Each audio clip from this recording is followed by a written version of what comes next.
Hello and welcome to my vlog 2 on skills versus capacities in speed and agility drills, Regnum 191267. So in this vlog I'm going to be looking at two athletes performing a speed drill.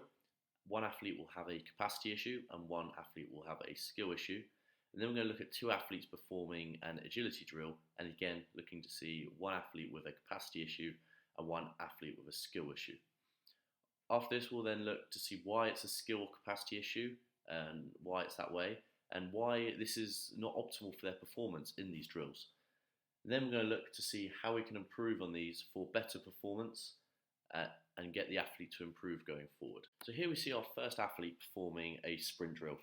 We can see as they come out, they've got quite a high posture. You can see at 59 degrees straight from acceleration. We'd like to see a higher torso angle into their maximal velocity. We can see they start off quite high here.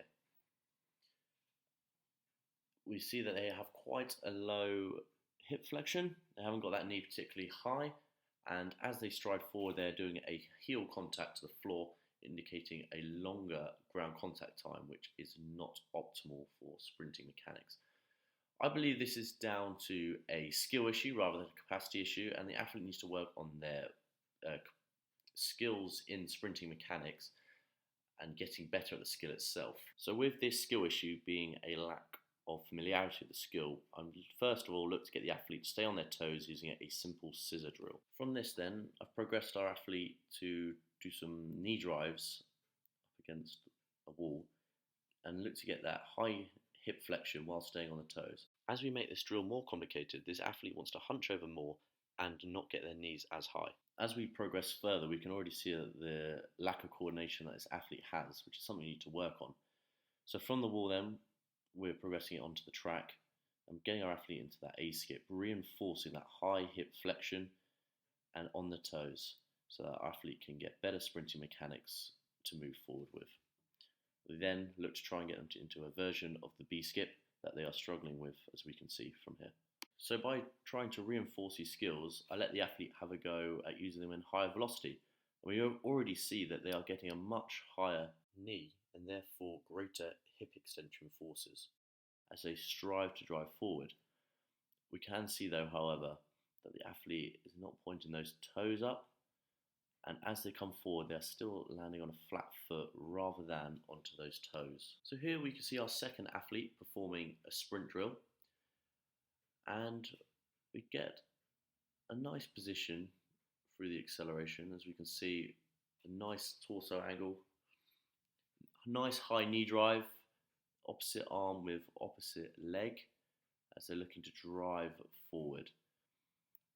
So from the outset we can see that the athlete has an idea of the technique that we're looking for. So this is not optimal, however, as when we look to see when the athlete plants their foot on the contact, that their heel actually collapses down and there is a lack of stability there and Achilles tendon stiffness that we'd like to address. As you can see, they go down with the toes, but the heel collapses down towards the floor. So this technique that our athlete has adopted is going to increase the ground contact time, slowing our athlete down. So this is therefore a capacity issue and it needs to be addressed.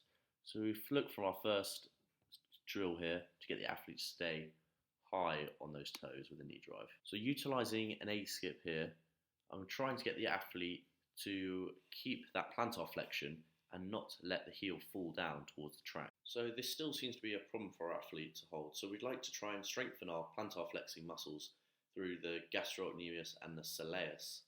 So we can do that either bilaterally, or to make it a bit more specific, we'd like to see the athlete also do this unilaterally, as sprinting is a unilateral movement as each foot plants onto the floor individually. So we can either utilise isometrics as well, and not just eccentric and concentric movements. We can also then look to utilise skills such as plyometrics. There is some conflicting evidence to support whether plyometrics do increase tendon stiffness, but it does reinforce that triple extension pattern that we're looking for in sprinting and that quick contact time on the floor. So here we're utilising a drop jump where the athlete is trying to drive through their forefoot and not let those ankles drive down. We can also do this bilaterally as well as unilaterally and supporting those triple extension movements. As we can see, we're now doing a unilateral drop jump on each foot.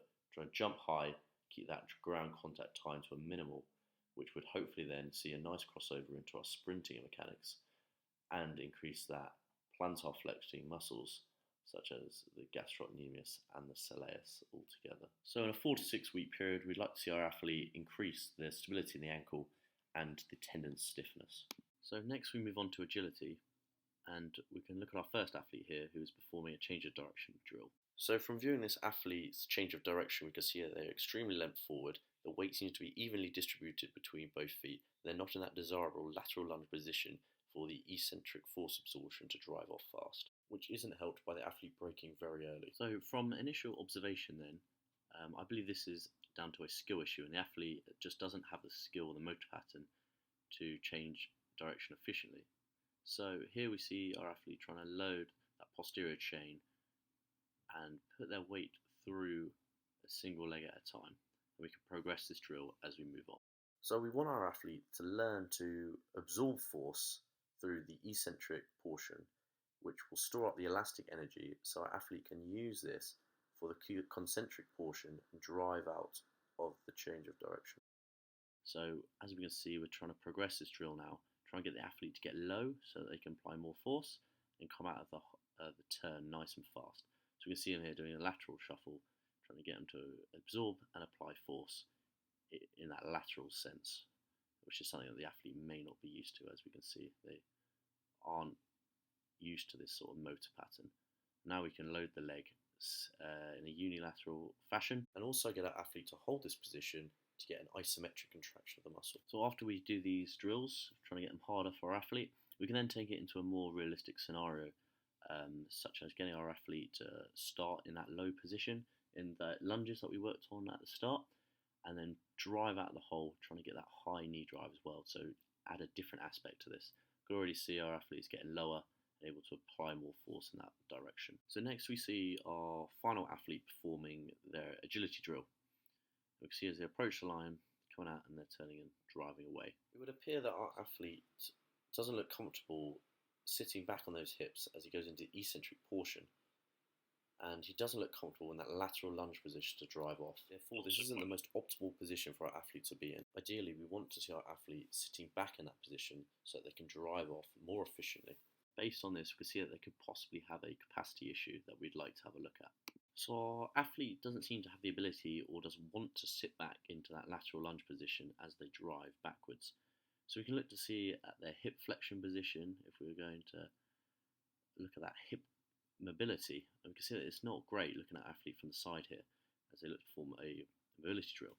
So this could have an issue in terms of hip mobility affecting our athlete getting into a desirable position for them to apply force and turn at a quick and efficient speed. So if this athlete is not comfortable sitting back or is unable to sit back on one leg in that lateral lunge, then they've probably got a capacity issue which stems from a lack of hip mobility.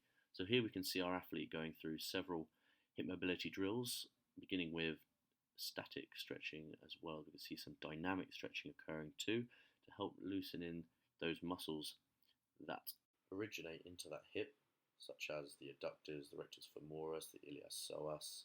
So if we put our athlete through a progressive flexibility training program, we'd like to see improvements and get them into a more desirable position so that changing direction can be better for them and they can have a better performance in this drill.